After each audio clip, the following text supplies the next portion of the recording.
Good morning the പ്രസ്സിലേക്ക് എല്ലാ പ്രേക്ഷകർക്കും സ്വാഗതം. രണ്ട് പത്രങ്ങളുമായിട്ടാണ് ഇന്ന് വാർത്തകളുടെ വിശകലനത്തിനായി ഞങ്ങൾ എത്തിയിരിക്കുന്നത്. രണ്ട് പത്രങ്ങൾ മാതൃഭൂമിയും അതുപോലെ തന്നെ ഗൾഫ് മാധ്യമവുമാണ് ഇന്ന് വിശകലനത്തിനായി എടുക്കുന്നത്. ഒരുപാട് വാർത്തകളുണ്ടായ ദിവസമാണ് കടന്നുപോയത്. ഇന്നും അതെ, ഒരുപാട് വാർത്തകൾ ഉണ്ടാവാൻ പോകുന്ന ഒരു ദിവസമാണ്. വ്ളാദിമിർ പുടിൻ ഇന്ത്യയിലേക്ക് എത്തുന്നു. അതുപോലെ തന്നെ രാഹുൽ മാങ്കൂട്ടത്തിലിൻ്റെ മുൻകൂർ ജാമ്യാപേക്ഷയിൽ കോടതി ഇന്ന് വിധി പറയുന്നു. അങ്ങനെ നിരവധിയായ വാർത്തകൾ ഉണ്ട്. ഇന്നലെയായിരുന്നുവെങ്കിൽ സഞ്ചാർ സാഥി ആപ്പ് പിൻവലിക്കാൻ കേന്ദ്ര സർക്കാർ തീരുമാനിച്ചിരിക്കുന്നു. അങ്ങനെ നേവി ഡേയുടെ ഭാഗമായിട്ടുള്ള നേവിയുടെ പ്രദർശനം ഇന്നലെ ശംഖുമുഖത്ത് നടന്നു. അങ്ങനെ ഒരുപാട് വാർത്തകൾ ഉണ്ടായിരുന്നു. അതുപോലെ ചീഫ് സെക്രട്ടറി ഉൾപ്പെടെ കോടതി രക്ഷാ നടപടി നേരിടുന്ന ഭൂമി തരം മാറ്റൽ ഫണ്ടുമായി ബന്ധപ്പെട്ടുകൊണ്ട് ശബരിമല അന്വേഷണത്തിന് 1.5 മാസം കൂടി കാലാവധി നീട്ടി നൽകിക്കൊണ്ട് സമയം അനുവദിച്ചുകൊണ്ട് ഹൈക്കോടതിയുടെ ഉത്തരവ് വന്നു. അങ്ങനെ നിരവധി വാർത്തകളുണ്ടായ ദിവസമാണ്. കായിക രംഗത്തായാലും നിരവധി വാർത്തയുണ്ടായിരുന്നു. ഇന്ത്യ സൗത്ത് ആഫ്രിക്ക 2ാം ഏകദിനം ഇന്നലെയായിരുന്നു. ഇന്ത്യക്ക് 4 വിക്കറ്റിൻ്റെ തോൽവി ഏറ്റുവാങ്ങേണ്ടി വന്നു. കോഹ്ലി തുടർച്ചയായ 2ാമത്തെ സെഞ്ചുറി ദക്ഷിണാഫ്രിക്കയ്ക്കെതിരെ നേടി. അങ്ങനെ സംഭവ ബഹുലമായ ഒരു ദിവസത്തിൻ്റെ വാർത്തകളുമായിട്ടാണ് രണ്ട് പത്രങ്ങളും ഇറങ്ങിയിരിക്കുന്നത്. രണ്ടിലും പ്രധാനപ്പെട്ട പടം എന്ന് പറയുന്നത് നേവി ഷോയുമായി ബന്ധപ്പെട്ടതാണ്. നേവി ഷോയിലെ ബി മുരളീകൃഷ്ണൻ്റെ പടമാണ് മാതൃഭൂമി നൽകിയിരിക്കുന്നത് എങ്കിൽ മാധ്യമങ്ങളുടെ ഫോട്ടോഗ്രാഫറുടെ പടം തന്നെയാണ്. പക്ഷേ ഫോട്ടോഗ്രാഫറുടെ പേര് നൽകിയിട്ടില്ല. എന്തായാലും കോഹ്ലിയുടെ പടവും മാതൃഭൂമി 1ാം പേജിൽ തന്നെ ഇരിക്കുന്നു. കോഹ്ലി ഷോ എന്ന പേരിലാണ്. വാർത്തകളുടെ വിശകലനത്തിലേക്ക് ഉള്ളടക്കങ്ങളിലേക്ക് നമുക്ക് പോകാം. സഞ്ചാർ സാഥി ഉത്തരവ് പിൻവലിച്ചു എന്നത് തന്നെയാണ് മാധ്യമവും മാതൃഭൂമിയും ഏറ്റവും പ്രധാനപ്പെട്ട വാർത്തയായി അവതരിപ്പിച്ചിരിക്കുന്നത്. ഇന്നലെയാണ് കേന്ദ്രം പ്രതിഷേധത്തിനൊടുവിൽ മുട്ടുമടക്കിയത്. ഫോണിൽ നിർബന്ധമാക്കില്ല. സഞ്ചാർ സാഥി എന്നത് ഫോണുകളിൽ ഇൻസ്റ്റലേഷൻ, അതായത് ഫോൺ നിർമ്മിക്കുമ്പോൾ തന്നെ പ്രീ ഇൻസ്റ്റാൾഡ് ആപ്പായി വേണമെന്ന ഉത്തരവ് കേന്ദ്ര സർക്കാർ നൽകിയിരുന്നു. അത് കഴിഞ്ഞ ദിവസം ഫോൺ നിർമ്മാതാക്കൾക്ക് നൽകിയിരുന്നു. എന്നാൽ ആപ്പിളും അതുപോലെ തന്നെ സാംസങ്ങും അതിന് വിമുഖത പ്രകടിപ്പിച്ചുകൊണ്ട് നടക്കില്ല എന്ന് കൃത്യമായി അറിയിക്കുകയും ചെയ്തു. അതിൻ്റെ തുടർന്ന് പ്രതിഷേധം ശക്തമായിരുന്നു. എന്തിനാണ് സഞ്ചാർ സാഥി ആപ്പ് ഫോണുകളിൽ പ്രീ ഇൻസ്റ്റാൾ ചെയ്യുന്നതെന്ന ചോദ്യം പ്രതിപക്ഷം ഉന്നയിച്ചു. സഞ്ചാർ സാഥി ആപ്പിനെക്കുറിച്ച് പറയുകയാണെങ്കിൽ സൈബർ സുരക്ഷ മുൻനിർത്തി കൊണ്ടുവരുന്ന ആപ്പ് ആണ് എന്നാണ് കേന്ദ്ര സർക്കാർ അവകാശപ്പെടുന്നത്. നേരത്തെ തന്നെ ഇത്തരത്തിലുള്ള നിരവധി ആപ്പുകൾ കൊണ്ടുവന്നിട്ടുണ്ട്. നമ്മുടെ വാഹനവുമായി ബന്ധപ്പെട്ട് പരിവാർ ആപ്പൊക്കെ ഉണ്ടായപ്പോഴൊന്നും തന്നെ പ്രതിഷേധങ്ങൾ ഉണ്ടായിട്ടില്ല. എന്നാൽ അതെല്ലാം ഫോണുകളിൽ മുൻകൂട്ടി, അതായത് ഫോൺ നിർമ്മിക്കുമ്പോൾ തന്നെ ഇൻസ്റ്റാൾ ചെയ്യണമെന്നൊരു നിർദ്ദേശം അല്ലെങ്കിൽ അത്തരത്തിലുള്ളൊരു വ്യവസ്ഥ കേന്ദ്ര സർക്കാർ മുന്നോട്ട് വച്ചിരുന്നില്ല.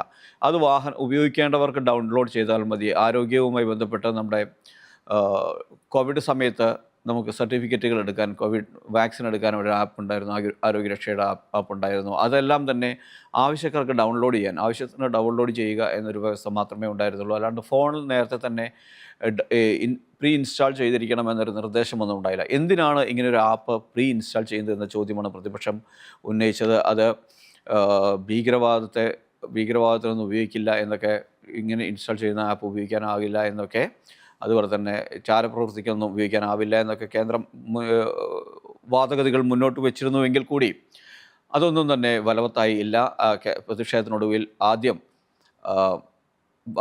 ആപ്പ് നിർബന്ധമായും ഇൻസ്റ്റാൾ ചെയ്യേണ്ടതില്ല എന്ന രീതിയിലേക്ക് രചിച്ചു. അതായത് കേന്ദ്ര നിയമമന്ത്രി എത്തി. പക്ഷേ ഉച്ചയ്ക്ക് ശേഷം പൂർണ്ണമായും അത് പിൻവലിക്കുന്നു എന്ന തീരുമാനം അദ്ദേഹം സഭയെ അറിയിച്ചു. പ്രതിപക്ഷത്തിൻ്റെ ഏറ്റവും വലിയ വിജയമായി തന്നെ സമീപകാലത്ത് നടക്കണം. കാരണം ഇത് മുട്ടുമടക്കുക എന്നത് കേന്ദ്ര സർക്കാർ സമീപകാലത്തൊന്നും തന്നെ അങ്ങനെ ചെയ്തില്ല. കർഷക സമരത്തിൻ്റെ ബില്ലുകളിലാണ് അങ്ങനെ ഒരു മുട്ടുമടക്കൽ കണ്ടത്. അതും നാളുകൾ നീണ്ടുനിന്ന സമരങ്ങൾക്ക് ഒടുവിലാണ് അത്തരത്തിലൊരു മുട്ടുമടക്കൽ കേന്ദ്ര സർക്കാരിൻ്റെ ഭാഗത്തുനിന്നുണ്ടായത്. അതിനുശേഷമുണ്ടാകുന്ന ഇതാണ് ഈ സഞ്ചാർ സാഥിയുമായി ബന്ധപ്പെട്ട് തന്നെയാണ് മാതൃഭൂമിയുടെ എഡിറ്റോറിയൽ ഇന്ന് എഴുതിയിരിക്കുന്നത്. പത്രങ്ങളുടെ എഡിറ്റോറിയലുകളിലെല്ലാം തന്നെ സഞ്ചാർ സാഥി അടക്കമുള്ളവ ഉണ്ട്. നമുക്കതിലേക്ക് വരാം. 1ാം പേജിലെ പ്രധാനപ്പെട്ട വാർത്തകളുടെ ഓടിച്ചു പോയി നോക്കിക്കൊണ്ട് തന്നെ നമുക്ക് വരാം. സഞ്ചാർ സാഥിയുടെ ഉത്തരവ് പിൻവലിച്ചു എന്ന വാർത്തയാണ് ഇത്ര നേരം നാം സംസാരിച്ചിരുന്നത്. ഇനി ഇന്ത്യ റഷ്യ ഉച്ചകോടിക്കായി വ്ളാദിമിർ പുടിൻ ഇന്ന് ഇന്ത്യയിലെത്തും. 2 ദിവസമാണ് അദ്ദേഹം ഇന്ത്യയിലുണ്ടാവുക. അദ്ദേഹത്തെ സ്വീകരിക്കാൻ ന്യൂഡൽഹി ഒരുങ്ങിക്കഴിഞ്ഞു. ന്യൂഡൽഹിയിലെ ഹൈദരാബാദ് ഹൗസിലാണ് ഉച്ചകോടി നടക്കുക. വ്ളാദിമിർ പുടിൻ്റെ വരവോടനുബന്ധിച്ച് ഇന്ത്യയും റഷ്യയും തമ്മിലുള്ള, പ്രത്യേകിച്ച് മോദിയും പുടിനും തമ്മിലുള്ള ബന്ധത്തിൻ്റെ എല്ലാ ഫോട്ടോഗ്രാഫുകളുടെ ഒരു പ്രദർശനം തന്നെ ഡൽഹിയിൽ ഒരുക്കിയിട്ടുണ്ട്. പുടിൻ എത്തുമ്പോൾ ഇന്ത്യ ഒരു നിർണായകമായ ഒരു സമയത്താണ് വ്ളാദിമിർ പുടിൻ ഇന്ത്യയിൽ സന്ദർശിക്കാൻ എത്തുന്നത് എന്നത് ശ്രദ്ധേയമാണ്. പ്രത്യേകിച്ചും അമേരിക്ക ഇന്ത്യക്ക് മേൽ സമ്മർദ്ദം ശക്തമാക്കിക്കൊണ്ടിരിക്കുകയാണ്. റഷ്യയിൽ നിന്ന് എണ്ണ വാങ്ങരുത് എന്ന സമ്മർദ്ദം ശക്തമാക്കിക്കൊണ്ടിരിക്കുന്ന സമയത്ത് തന്നെയാണ് വ്ളാദിമിർ പുടിൻ്റെ ഇന്ത്യൻ സന്ദർശനം എന്നത് ശ്രദ്ധേയമാണ്. ഇന്ത്യയുടെ നിർദ്ദേശപ്രകാരം തന്നെയാണ്, ഇന്ത്യ ക്ഷണിച്ച പ്രകാരം തന്നെയാണ് വ്ളാദിമിർ പുടിൻ ഇന്ത്യയിൽ എത്തുന്നത്. അദ്ദേഹത്തിൻ്റെ കാറ് റഷ്യയിൽ നിന്ന് ഇതിനോടകം തന്നെ അദ്ദേഹത്തിൻ്റെ പ്രസിദ്ധമായ ലിമോസിൻ കാർ തന്നെയാണ് ഉപയോഗിക്കാൻ പോകുന്നത്. ആ കാറെല്ലാം ഇന്ത്യയിൽ എത്തിയിട്ടുള്ളതെല്ലാം ഇതുമായി ബന്ധപ്പെട്ടുള്ള വാർത്തകളാണ്. വ്ളാദിമിർ പുടിൻ്റെ ഇന്ത്യൻ ഉച്ചകോടി പുത്തിനെത്തുന്നു. ഉഭയകക്ഷി വ്യാപാരം 2030 $10,000 കോടി ഉയർത്താനാണ് ഇന്ത്യയും റഷ്യയും ലക്ഷ്യമിടുന്നതെന്നെല്ലാം തന്നെ. ഒപ്പം തന്നെ S-400 മിസൈൽ പ്രതിരോധ സംവിധാനം, സുഖോയ് 57 സ്റ്റെൽത്ത് യുദ്ധവിമാനങ്ങൾ വാങ്ങുക എന്നതിനെക്കുറിച്ചുള്ള ചർച്ചകളെല്ലാം തന്നെ ഈ ഇന്ത്യ റഷ്യ ഉച്ചകോടിയിൽ ചർച്ചാ വിഷയമാകും. ഇന്ത്യ റഷ്യയുമായുള്ള വ്യാപാര ബന്ധങ്ങൾ കൂടുതൽ വിപുലീകരിക്കുന്നു എന്നതിൻ്റെ തെളിവ് തന്നെയാണ് ഈ ഉച്ചകോടി എന്ന് തന്നെ വിലയിരുത്താം. അമേരിക്കയുടെ നിരന്തരമായ സമ്മർദ്ദങ്ങൾക്കിടയിൽ ഇത്തരത്തിലൊരു ഉച്ചകോടി നടക്കുന്നു എന്നതും ശ്രദ്ധേയമാണ്. മാതൃഭൂമിയിൽ ആയിരുന്നു വ്ളാദിമിർ പുടിൻ്റെ വരവിനായി ഉള്ള വാർത്ത എങ്കിൽ ഛത്തീസ്ഗഡിലെ ഏറ്റുമുട്ടൽ 12 നക്സലുകളും 3 പോലീസുകാരും കൊല്ലപ്പെട്ടു എന്ന വാർത്തയാണ് ഏറ്റവും രണ്ടാമത്തെ വാർത്തയെ മാധ്യമം അതിൻ്റെ 1-ാം പേജിൽ നൽകിയിരിക്കുന്നത്. ഛത്തീസ്ഗഡിലെ ബീജാപൂർ ജില്ലയിലാണ് ഏറ്റുമുട്ടലുണ്ടായത്. 12 നക്സലൈറ്റുകളും പോലീസ് വിഭാഗമായ ജില്ലാ റിസർവ് ഗാർഡിലെ 3 പോലീസുകാരുമാണ് കൊല്ലപ്പെട്ടത്. നിരവധി പേർക്ക് 2 DRGക്കാർക്ക്, DRG എന്ന് പറഞ്ഞു കഴിഞ്ഞാൽ നമ്മുടെ ജില്ലാ റിസർവ് ഗാർഡ്, അതിലെ 2 പേർക്ക് പരിക്കേറ്റതായും റിപ്പോർട്ടുകളുണ്ട്. ഇതാണ് രണ്ടാമത്തെ പ്രധാനപ്പെട്ട വാർത്തയായി മാധ്യമം 1-ാം പേജിൽ തന്നെ നൽകിയിരിക്കുന്നത്.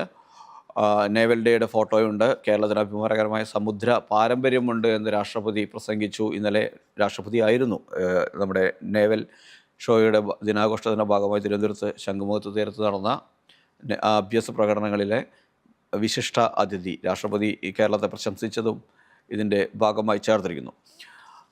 മാതൃഭൂമിയിലുള്ള ഏറ്റവും പ്രധാനപ്പെട്ട വാർത്തകളിൽ ഒന്ന് രാഹുൽ മാങ്കൂട്ടത്തിലിൻ്റെ ജാമ്യാപേക്ഷയിൽ, മുൻകൂർ ജാമ്യാപേക്ഷയിൽ വിധി ഇന്ന് പറയുന്നതാണ്. അത് ചെറിയൊരു കോളം വാർത്തയായിട്ട്, ഒരു ചെറിയ വാർത്തയായിട്ട് മാധ്യമം 1-ാം പേജിൽ തന്നെ നൽകിയിട്ടുണ്ട്. ഇന്നലെ അതിലൊരു വാദം നടന്നിരുന്നു. അതിൻ്റെ തുടർവാദം ഇന്ന് നടക്കും. അറസ്റ്റ് ചെയ്യുന്നതിൽ തടസ്സമില്ല എന്നാണ് കോടതി ഇന്നലെ പറഞ്ഞത്. ഇന്ന് തുടർവാദത്തിന് ശേഷമാണ് വിധി പ്രഖ്യാപിക്കുക. ഏതായാലും പോലീസ് ഇതുവരെയും അദ്ദേഹത്തിനെ അറസ്റ്റ് ചെയ്തില്ല. ഇന്നലെ യൂത്ത് കോൺഗ്രസ് നേതാവായ ഷഹനാസും ഈ രാഹുൽ മാങ്കൂട്ടത്തിനെതിരെ പരാതിയുമായി രംഗത്തെത്തിയിരുന്നു. പാർട്ടി പരാതി പറഞ്ഞു, എനിക്കെതിരെയും തന്നോടും മോശമായ രീതിയിൽ മെസ്സേജ് അയച്ചിട്ടുണ്ട് എന്നാണ് ഇപ്പോൾ പരാതിയുമായിട്ട് വന്നിരിക്കുന്നത്. ഇങ്ങനെ പരാതികളുടെ എണ്ണം കൂടിക്കൊണ്ടിരിക്കുകയാണ്. അതുകൊണ്ട് തന്നെ രാഹുൽ മാങ്കൂട്ടത്തിലിനെ പാർട്ടിയിൽ നിന്ന് ഒരുപക്ഷെ പുറത്താക്കിയേക്കുമെന്ന വാർത്തകൾ തന്നെ വരുന്നുണ്ട്. കോടതിയിലെ വരുന്ന വിധി അത് രാഹുൽ മാങ്കൂട്ടത്തിലിൻ്റെ രാഷ്ട്രീയ ജീവിതത്തിൻ്റെ വിധി കൂടിയാകുമെന്ന തരത്തിലുള്ള റിപ്പോർട്ടുകളാണ് കേരളത്തിൽ നിന്ന് വരുന്നത്. നമ്മുടെ ഛത്തീസ്ഗഡിലെ ഏറ്റുമുട്ടലിൻ്റെ വാർത്ത ചെറിയ ഒരു വാർത്തയായി മാതൃഭൂമിയും 1-ാം പേജിൽ തന്നെ നൽകിയിട്ടുണ്ട്. 2 പോലീസുകാർ ആശുപത്രിയിലുണ്ടെന്നും 3 പോലീസുകാർക്ക് വീരമൃത്യു എന്ന തലക്കെട്ടാണ് മാതൃഭൂമി നൽകിയിരിക്കുന്നത്. രാജ്ഭവനുകളുടെ പേരുമാറ്റത്തിനെതിരെ ചൊല്ലി രാജ്യസഭയിൽ ഇന്നലെ വാക്പോര് നടന്നു. സർക്കാരുകളൊന്നും ബംഗാളിൽ നിന്നാണ് ഈ പ്രതിഷേധവുമായി ബംഗാളിൽ നിന്നുള്ള അംഗങ്ങളാണ് ആദ്യം ഇറങ്ങിയത്. കാരണം രാജ്യസഭയുടെ രാജ്ഭവൻ്റെ പേരുകൾ മാറ്റുന്നത് സംസ്ഥാന സർക്കാരോ അല്ലെങ്കിൽ സഭയോ അറിഞ്ഞിട്ടില്ല. അങ്ങനെയാണ് അറിയാതെ ഏകപക്ഷീയമായ പേരുകൾ മാറ്റുകയാണ്, ഇത് ശരിയാകുന്ന നടപടിയല്ല എന്ന് പറഞ്ഞുകൊണ്ട് ബംഗാൾ പ്രതിഷേധമായി രംഗത്തെത്തി. ഇതിനെ ചൊല്ലി രാജ്യസഭയിൽ വലിയ തോതിലുള്ള വാക്പോര് തന്നെ ഇതിനെ ചൊല്ലി നടന്നു. രാജ്ഭവൻ്റെ പേര് ലോക് ഭവൻ എന്നാണ് മാറ്റിയത്. കേരളത്തിലെല്ലാം കഴിഞ്ഞ ദിവസം ബോർഡ് മാറ്റുകയുണ്ടായി. ഇത് പത്രങ്ങളിൽ ഫ്രണ്ട് പേജ് പടമായി തന്നെ വരികയും ചെയ്തിരുന്നു.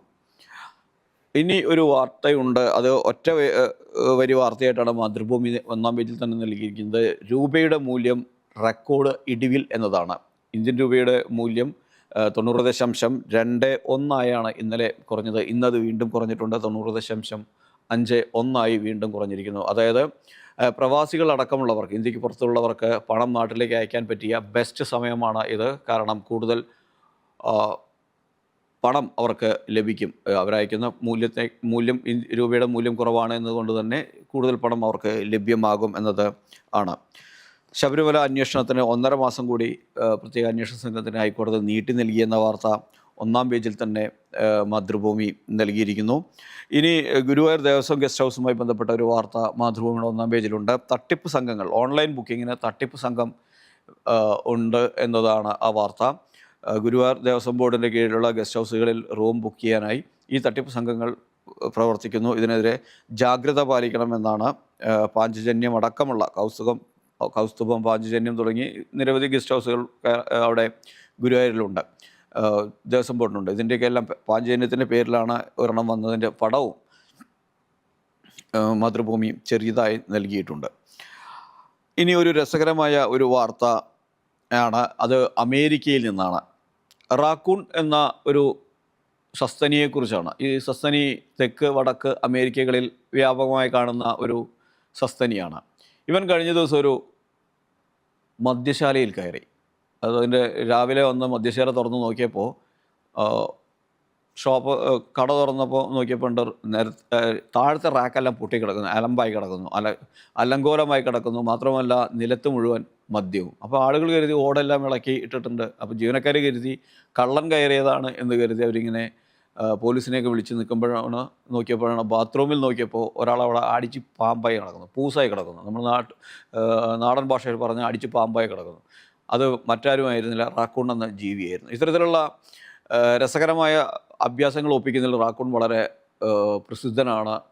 ആ കടയിൽ കയറി അദ്ദേഹം അടിച്ചു പൊട്ടിച്ചു, മദ്യം കുപ്പി പൊട്ടിയപ്പോൾ അതൊന്ന് കുടിച്ചു പൂസായി അവിടുത്തെ ബാത്റൂമിൽ തന്നെ അങ്ങ് കടന്ന് ഉറങ്ങി. അപ്പോൾ പിന്നീട് അവർ ഫയർഫോഴ്സിനും പോലീസിനും പകരം വന്യജീവികളുമായി ബന്ധപ്പെട്ടുള്ള ഫോറസ്റ്റ് ഡിപ്പാർട്ട്മെൻറ്റിനെ വിളിച്ചു വരുത്തി ജീവനക്കാർ അവർ വന്ന് റാക്കൂണിനെ കൊണ്ടുപോയി ചികിത്സയെ കൊടുത്ത് അതിന് ബോധം വന്നു. അതിനുശേഷം പിന്നീട് അവനെ കാട്ടിൽ കൊണ്ടാക്കി. ഏതായാലും അടിച്ച് പൂസായത് എന്തായാലും കള്ളനായിരുന്നില്ല, റാക്കൂണായിരുന്നു. അങ്ങനെ ഒരു കൗതുകം നിറഞ്ഞൊരു വാർത്തയും ഒന്നാം പേജിൽ തന്നെ മാതൃഭൂമി നൽകിയിരിക്കുകയാണ്. ഇനി നമുക്ക് പത്രങ്ങളുടെ രണ്ടാം പേജിലേക്ക് കടക്കുകയാണെങ്കിൽ ഷെയ്ഖ് സായിദ് ഫെസ്റ്റിവലുമായി ബന്ധപ്പെട്ടുള്ള വാർത്തകളാണ് മാതൃഭൂമി രണ്ടാം പേജിൽ നൽകിയിരിക്കുന്നത്. സായിദ് നാഷണൽ മ്യൂസിയം കഴിഞ്ഞ ദിവസം തുറന്നു, അതിൻ്റെ വാർത്തയുണ്ട്. സായിദ് നാഷണൽ മ്യൂസിയം ഉദ്ഘാടന വേളയിൽ Sheikh Mohammed bin Zayed Al നഹ്യാനും മറ്റ് ഭരണാധികാരികളും നിൽക്കുന്ന ഒരു പടം നൽകിയിരിക്കുന്നു. മ്യൂസിയത്തിൻ്റെ വിശദാംശങ്ങൾ, UAEയുടെ 3000-ലേറെ കലാസൃഷ്ടികളാണ് ഈ മ്യൂസിയത്തിലുള്ളത്. UAEയുടെ ചരിത്രവും വർത്തമാനവും എല്ലാം വളരെ മനോഹരമായി അവതരിപ്പിച്ചിരിക്കുന്നുണ്ട് ഈ മ്യൂസിയത്തിൽ. എല്ലാവരും കണ്ടിരിക്കേണ്ട ഒന്നാണ്. ഡിസംബർ 3 ആണ് മ്യൂസിയം തുറന്നത്. ഷെയ്ഖ് സായിദ് ഫെസ്റ്റിവലിൽ 133-ലേറെ ഇമറാത്തി ഗോത്രങ്ങൾ അണിനിരക്കുമെന്നതാണ്. ദേശീയ ദിനാഘോഷ പരിപാടികൾ തുടരുകയാണ് എന്ന വാർത്ത ഒന്നുണ്ട്. ഗോത്ര വിഭാഗങ്ങൾ അണിനിരക്കുന്ന വാർത്ത വരുന്നു. അതുപോലെ തന്നെ വിവിധ സംഘടനകൾ, നാട്ടിൽ നിന്നുള്ള നാട്ടിലെ മലയാളികളുടെ UAEയിലുള്ള പ്രവാസി സംഘടനകൾ ദേശീയ ദിനാഘോഷം സംഘടിപ്പിച്ചതും ആഘോഷിച്ചതിൻ്റെയും എല്ലാ വാർത്തകൾ, ദുബായ് KMCC അടക്കമുള്ളവരുടെ വാർത്തകൾ ഉണ്ട്. അതുപോലെ തന്നെ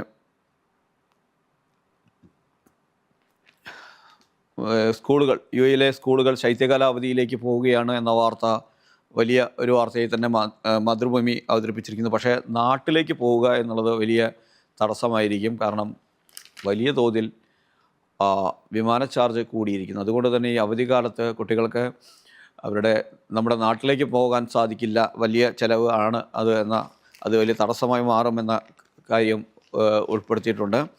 ഓർമ്മയുടെ കേരളോത്സവം സമാപിച്ചത് 2-ാം തീയതി രാത്രിയാണ്. ആ വാർത്തയും വിശദമായി തന്നെ നാട്ടുകാഴ്ചകളുമായി ഓർമ്മ കേരളോത്സവം എന്ന പേരിൽ തലക്കെട്ടോടുകൂടി മാതൃഭൂമി നൽകിയിരിക്കുന്നു. ശ്രേഷ്ഠ കാതോലിക ബാവയ്ക്ക് UAEയിൽ സ്വീകരണം നൽകി എന്ന വാർത്ത ഉണ്ട്. ദുബായ് 10 ദിവസം UAE സന്ദർശിച്ചെത്തിയ മലങ്കര യാക്കോബായ സുറിയാനി സഭയുടെ ശ്രേഷ്ഠ കാതോലിക്കയും മെത്രാപ്പൊലിത്തൻ ട്രസ്റ്റിയുമായ അപ്പൂൻ മോർ ബസോലിയോസ് ജോസഫ് ബാവ, അദ്ദേഹത്തിന് Lulu group chairman MA Yusuff Ali അടക്കമുള്ളവർ ചേർന്ന് സ്വീകരണം നൽകിയെന്ന വാർത്തയും മാതൃഭൂമി പടം സഹിതം നൽകുന്നു. ന്യൂ ഇന്ത്യൻ മോഡൽ സ്കൂളിൽ ദേശീയ ദിനാഘോഷം സംഘടിപ്പിച്ചു. അങ്ങനെ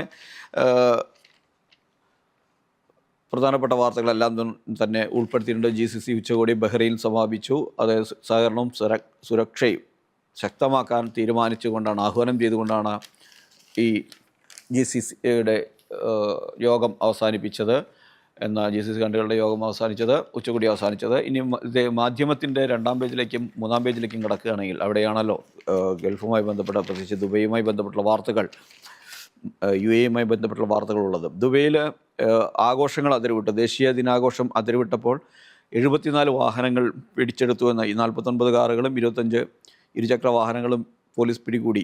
ഇതിൻ്റെ സംബന്ധിച്ച വാർത്ത നൽകിയിരിക്കുന്നു. ഏത് ആഘോഷം നടക്കുമ്പോഴും അതിപ്പോൾ നാട്ടിലായാലും ശരി ഇവിടെയായാലും ശരി അതിരുവിട്ട് ആഘോഷിക്കുക എന്നുള്ളതൊരു പ്രവണതയായി മാറിയിട്ടുണ്ട്. അതിനെതിരെ കർശന നടപടിയാണ് ദുബൈ പോലീസ് സ്വീകരിച്ചത്. നേരത്തെ തന്നെ ദുബൈ പോലീസ് മുന്നറിയിപ്പ് നൽകിയിരുന്നു, അതിരുവിട്ടുള്ള ആഘോഷങ്ങൾ ഉണ്ടാവരുത്, ഉണ്ടായിക്കഴിഞ്ഞാൽ കർശനമായ നടപടി എടുക്കും എന്ന മുന്നറിയിപ്പ് നൽകിയിരുന്നു. ആ മുന്നറിയിപ്പ് അവഗണിച്ചുകൊണ്ട് ആഘോഷിച്ചവരെയാണ് ഇപ്പോൾ ദുബൈ പോലീസ് കസ്റ്റഡിയിലെടുത്തത്.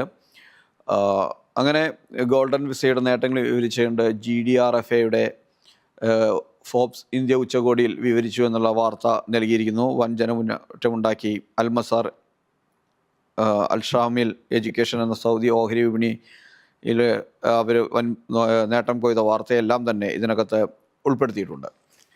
അബുദാബിയിൽ സായിദ് ദേശീയ മ്യൂസിയം തുറന്ന വാർത്ത മാധ്യമവും 3ാം പേജിൽ വലിയ വാർത്തയെ നൽകിയിരിക്കുന്നു. ഫുജൈറ KMCC ഈദുൽ ഇത്തിഹാദ് വർണ്ണാഭമായി ആഘോഷിച്ചു.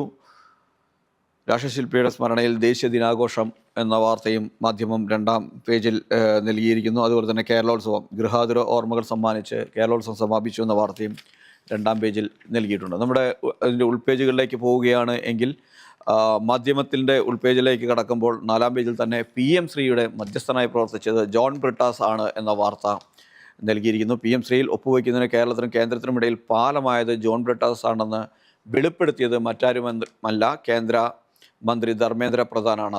ധർമ്മേന്ദ്ര പ്രധാൻ അത് സഭയ്ക്കകത്ത് തന്നെയാണ് ബ്രിട്ടാസിനെ ഇരുത്തിക്കൊണ്ട് തന്നെയാണ് പറഞ്ഞത്. ബ്രിട്ടാസ് ഇതിനെതിരെ പിന്നീട് ന്യായീകരണവുമായി രംഗത്തെത്തി. ന്യായീകരണം എന്ന് മാത്രമേ പറയാനാവൂ.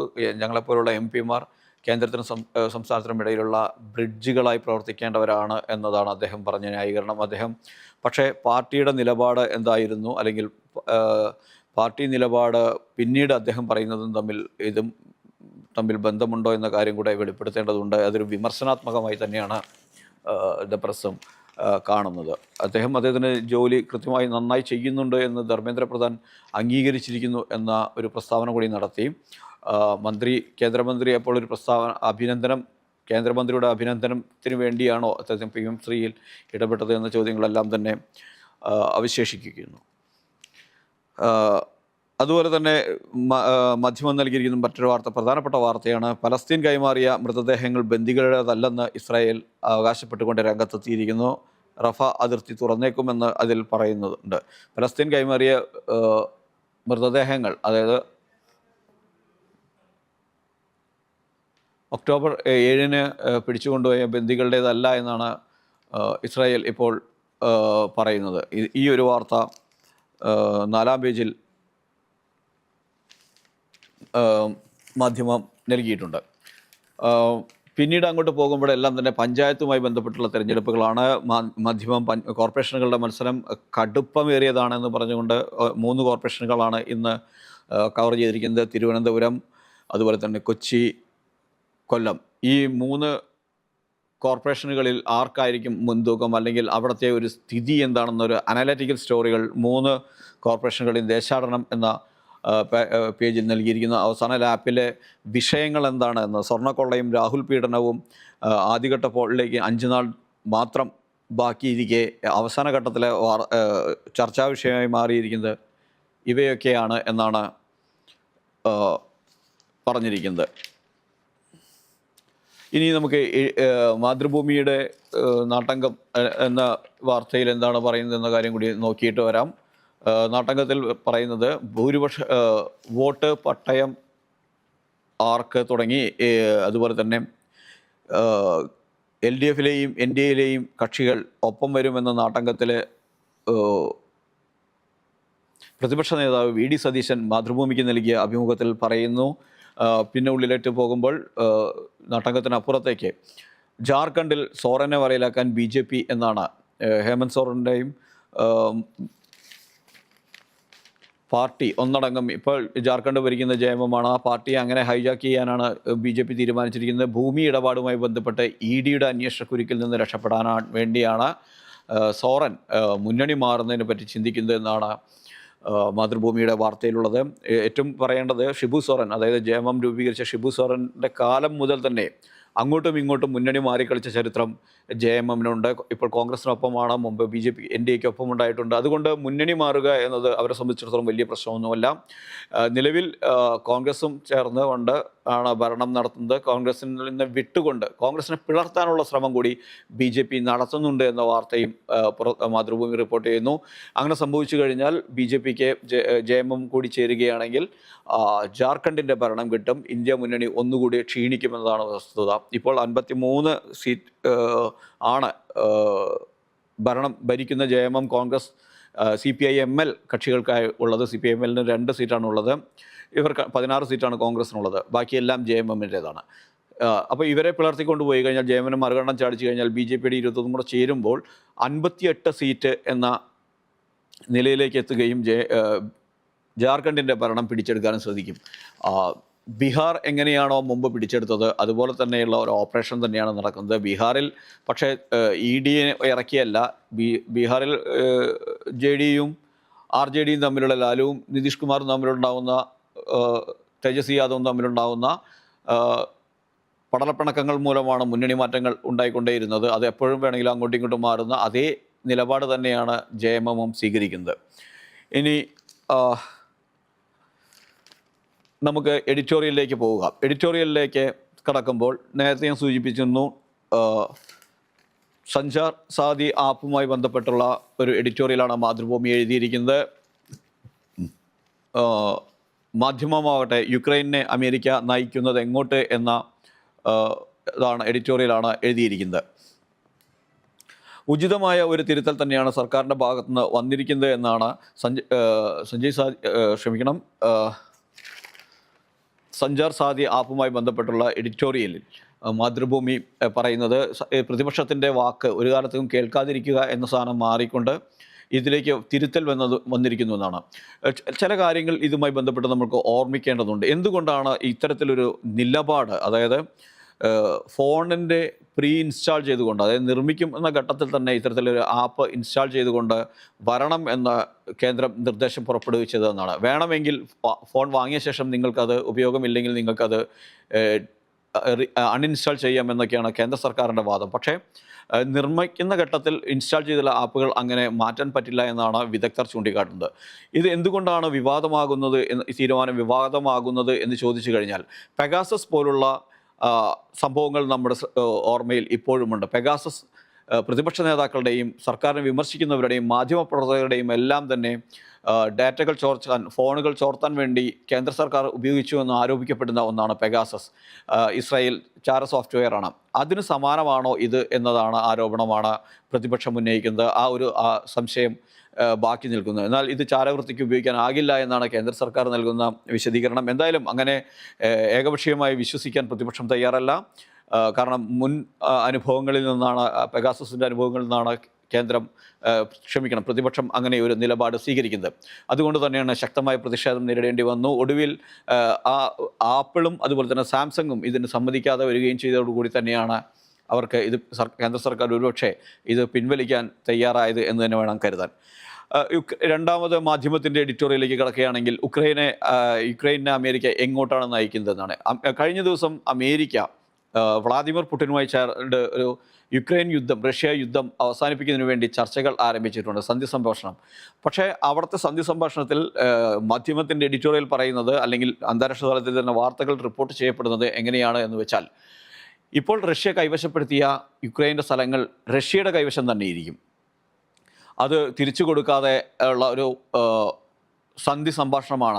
അത്തരത്തിലൊരു സമവായത്തിനാണ് അമേരിക്ക ശ്രമിക്കുന്നത്. അങ്ങനെയാണെങ്കിൽ ഇത്രയും കാലം അമേരിക്ക യുക്രൈനെ സഹായിക്കുന്നു എന്ന പേരിൽ നടത്തിയതെല്ലാം തന്നെ തട്ടിപ്പാണ്. യുക്രൈനെ വഴിയാധാരമാക്കുകയാണ് അമേരിക്ക ചെയ്യാൻ പോകുന്നത് എന്ന നിലപാടാണ് ഈ എഡിറ്റോറിയലിലുള്ളത്. ഇതിൽ നാറ്റോയിൽ യൂറോപ്യൻ രാജ്യങ്ങൾക്ക് കടുത്ത അതൃപ്തി ഇതിലുണ്ട്. കടുത്ത അതൃപ്തിയുണ്ട് എന്ന് മാത്രമല്ല, പലതരത്തിലുള്ള സാമ്പത്തിക പ്രതിസന്ധികളിലൂടെ യുക്രൈൻ കടന്നു പോകുന്നുണ്ട്. യുദ്ധം അവസാനിപ്പിക്കുക, എങ്ങനെയെങ്കിലും അവസാനിപ്പിക്കുക എന്നത് റഷ്യയുടെയും അതുപോലെ തന്നെ യുക്രൈൻ്റെയും ആവശ്യമാണ്. പക്ഷേ ഈ റഷ്യയെ സംബന്ധിച്ചിടത്തോളം യുദ്ധം നീണ്ടുപോയാലും അവർക്ക് സാമ്പത്തികമായി വലിയ നഷ്ടമൊന്നും ഉണ്ടാകാൻ പോകുന്നില്ല. അമേരിക്ക ഏർപ്പെടുത്തിയ ചില ഉപരോധങ്ങളല്ലാതെ അവർക്ക് വലിയ പ്രതിസന്ധിയൊന്നും ഉണ്ടാകുന്നില്ല. യുക്രൈനെ സംബന്ധിച്ചിടത്തോളം അവരുടെ ഗോതമ്പ് കയറ്റുമതി ചെയ്യപ്പെടുന്നില്ല എന്നതുകൊണ്ട് തന്നെ അവരുടെ വ്യാവസായികമായിട്ടുള്ള വളർച്ചയെ അവരെ ബാധിക്കുന്നുണ്ട്. രാജ്യത്തിൻ്റെ പുരോഗതിയെ ബാധിക്കുന്നുണ്ട്.